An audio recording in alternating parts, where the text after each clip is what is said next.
광주매일신문 애독자와 광주매일TV 시청자 여러분 안녕하십니까. 광주매일TV 개국 기념으로 마련한 기획특집 4.13 총선 뉴 리드에게 듣는다 진행을 맡은 김종민 정치부장입니다. 오늘은 4.13 총선에서 광주 북구 갑에 출마한 더불어민주당 정준호 후보님을 초청해 정치 철학과 지역 발전에 대한 소신을 듣는 인터뷰 시간을 마련했습니다. 안녕하십니까 후보님. 네. 광주 북구갑 지역구역 전략공천 되셨습니다. 네. 후보 등록과 함께 출마를 공식화하셨는데요. 먼저 출마의 변을 좀 들려주십시오. 예, 출마의 변이라기보다는 이번 20대 총선이 가지는 의미를 제가 좀 유권자들한테 말씀을 드리고 싶습니다. 모처럼 만에 광주 시민분들이 그 두 개의 당에서 한 당을 고르는 실질적인 투표권을 행사하시리라고 봐서 후보보다도 오히려 유권자분들의 각오가 더 대단하다는 느낌을 많이 받습니다. 그만큼 또 광주 지역의 정치가 선택의 기로에 있기 때문에 저처럼 참신한 후보에게 주목을 해주신다면 현명한 판단이 가능하시고 광주 정치의 미래가 밝아질 거라고 믿고 있습니다. 선거사무소 개소식에서 청중 1,000명이 모이셨습니다. 당시에 준호야 정치를 바꿔라 라는 구호가 화제가 됐던 것 같습니다. 어떤 좀 의미인가요? 제가 공천 받기 전에도 광주 지역이 현역 교체 지수가 굉장히 높은 지역으로 보도가 여러 번 됐었죠. 그만큼 세대 교체라든지 변화의 갈망을 바라는 유권자의 의식이 높았던 것으로 이해를 하고 있습니다.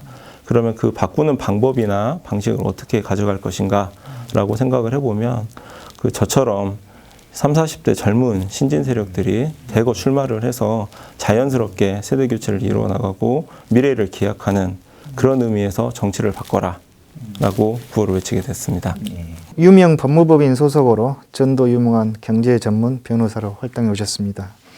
고민이 컸을 것 같은데요. 정치인의 길을 결정한 이유가 있습니까?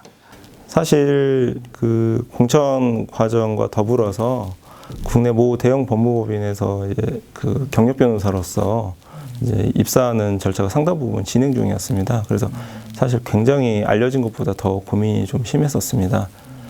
그렇지만 변호사로서의 커리어를 포기하고 그 정치인의 길을 걷기로 이제 결심을 한 것은 방금 말씀드린 것처럼 이번 총선의 의미가 대단히 중요하고 특히 저 같은 또 신진 세력, 30대 세력이, 청년 세력이 어느 정도 역할을 할 수 있을 거라고 생각을 했기 때문에 과감히 그런 기회비용을 감수를 하고 출마를 결심을 하게 됐습니다. 어려운 가정 환경에서 자수성가한 청년으로도 꼽힙니다. 고등학교 재학 시절에는 학생회장까지 역임하셨다고 들었습니다. 그 개인적인 성장 과정과 성공의 비결이라고 할까요? 좀 들려주신다면. 저희 아버지 얘기를 이제 좀 잠시 드리고 싶은데요. 어려서 제가 학교 들어가기 전까지는 이제 택시 운전을 하셨습니다. 중간에 그 교통사고가 나셔가지고 이제 운전을 좀 영업으로 하기는 어려운 상황이 되시니까 그 학창 시절 내내 이제 가스레인지 판매 영업을 하셨어요. 그래서 넉넉하지는 않았습니다. 기억에 남는 게 고등학교 제가 3학년 때 여동생이 광주여고 1학년으로 입학을 했는데 부모님이 이제 참고서 부교재를 이제 구입할 좀 여력이 안 되시는 것 같아서 제가 고등학교 교무실을 돌면서 선생님들에게 교사용 부교재를 제가 얻어서 제 것뿐만 아니라 여동생 것까지 좀 부탁을 드려가지고 이렇게 여동생에게 보내주고 그랬던 기억이 납니다. 그 성공 비결을 말씀을 드리자면 저 역시 어려운 환경 속에서 초등학교, 중학교 때까지만 해도 지금의 모습을 전혀 기억을 할 수는 없었습니다.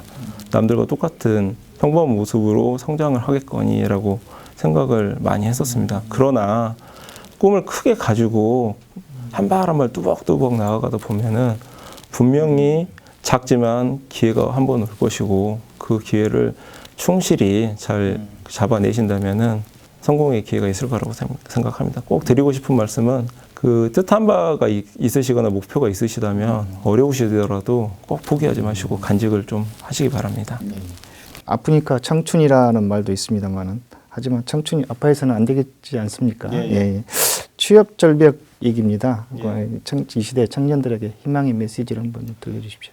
사실 이 부분이 굉장히 이제 좀 안타까운 부분이고 쉽지 않은 부분인데 제가 소신껏 말씀을 드리자면 일단 하고 싶은 일을 좀 과감하게 좀 선택해서 포기하지 마십시오.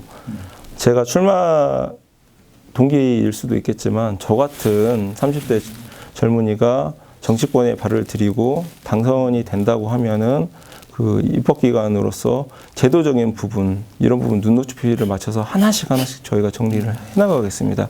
다만 여러분들이 하고 싶은 일을 포기를 해버리신다면 이런 게 전부 다 물거품이기 때문에 어려운 말씀인지는 알지만 과감하게 하고 싶은 일에 일단 매진해 주십시오.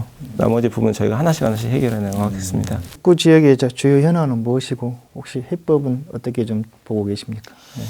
가장 큰 문제는 이제 아무래도 그 인구 공동화 현상이 문제가 됩니다. 한 2008년과 지금의 인구 비율을 분석을 해보니까 30% 정도가 북구 지역에서 인구 이탈 현상이 일어났는데 이탈 인구의 한 90% 이상이 20, 30대였습니다. 활력을 많이 잃었습니다. 그래서 지금 취약계층과 장년층만 남은 이런 부분에 이제 주거 환경을 개선해주는 문제가 가장 시급할 것 같고요.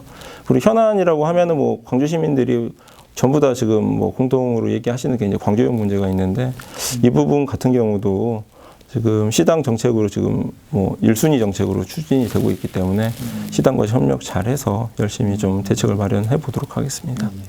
개인적으로 내가 뭐 이 밖에 공약은 좀 있으면 좀 설명 한번 해주십시오. 예, 우선 지역 현안과 관련된 공약을 말씀을 해드리면 지금 저희 지역구에 이제 광주교도소가 최근에 이전을 해서 이제 부지 활용 문제 계획이 이제 좀 남아 있는데요.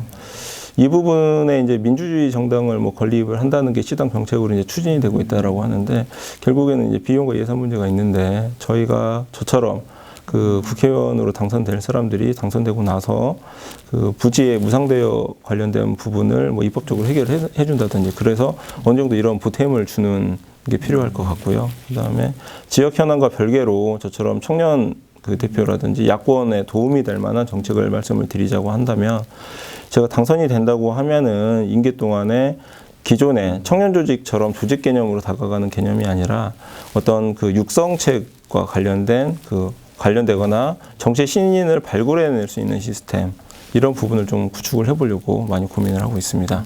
국민의당 후보와 법조인 간 대결이기도 하시죠. 예, 야권의 심정부인 광주에서 더불어민주당 후보로서 치열한 경쟁이 예상되고 있습니다. 그 승리를 하면 할 수 있는 방법이라고 할까요? 어떻게 좀 보십니까? 그 제가 뭐 상대방 후보님도 워낙에 또 훌륭하시고 기반이 탄탄하신 분이기 때문에 쉽지 않은 이제 경기가 될 거라고는 예상은 당연히 하고 있었습니다. 그러나 투표의 가치라는 측면에서 한번 접근을 해본다고 하면은 뭐 저처럼 경제 전문 변호사고 또 뽑아 주시면 그 청년 대표로서의 대표성도 가지고 있고 또 야권의 세대 교체, 신진 세력의 진입이라고 하는 또 상징적인 의미도 있고 그리고 대선에서도 제가 뭐 동반성장위원회라든지 지금 문제가 되는 그 경제의 민주화 또 경제 규제 관련된 그 전문 변호사이기 때문에 쓰임새가 굉장히 폭이 넓을 거라고 생각을 합니다.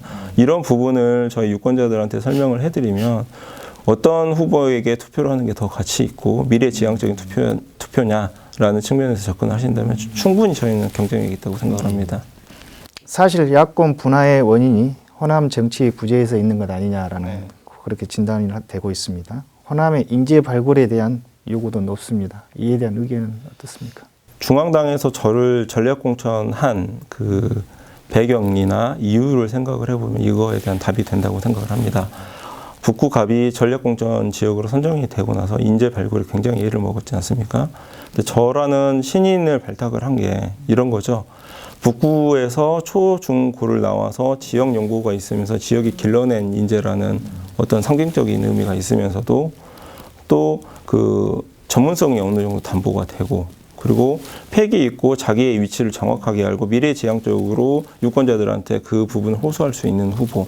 이런 부분이라는 게 결국 지금 더불어민주당이 지금 가닥을 잡아나가고 있는 인재 발굴의 포인트라고 생각을 합니다. 그렇기 때문에 지금 이미 더불어민주당은 이런 식으로 가닥을 잡아가고 있고 방향을 설정을 했습니다. 저희 유권자분들이 이거에 대해서 지지만 해주시면 앞으로는 더 좋은 인재 발굴 요소들이 좀 고려가 될 거라고 생각을 합니다. 광주가 키울 사람, 광주를 바꿀 사람을 내세우고 있습니다. 마지막으로 주민들에게 한 말씀 해주십시오. 광주에 내려와서 선거운동을 하면서 광주 시민분들이 여러 말씀을 해주셨습니다. 가장 불만스럽게 생각하시는 부분이 분명히 우리가 지금 국회의원이 있고 우리가 지지해주는 당이 있고 또 자기의 마음을 또 제대로 대변해주겠다고 하는 또 대안 세력이 또 출범을 해가지고 있는데 다 못마땅하다는 겁니다. 옆으로 보기에는 당리당략적으로 움직이는 정무적으로 움직이는 그런 움직임들만 많고 정작 본인들이 하고 싶거나 대변해주고 싶은 말은 나오지 않는다는 말씀을 많이 합니다.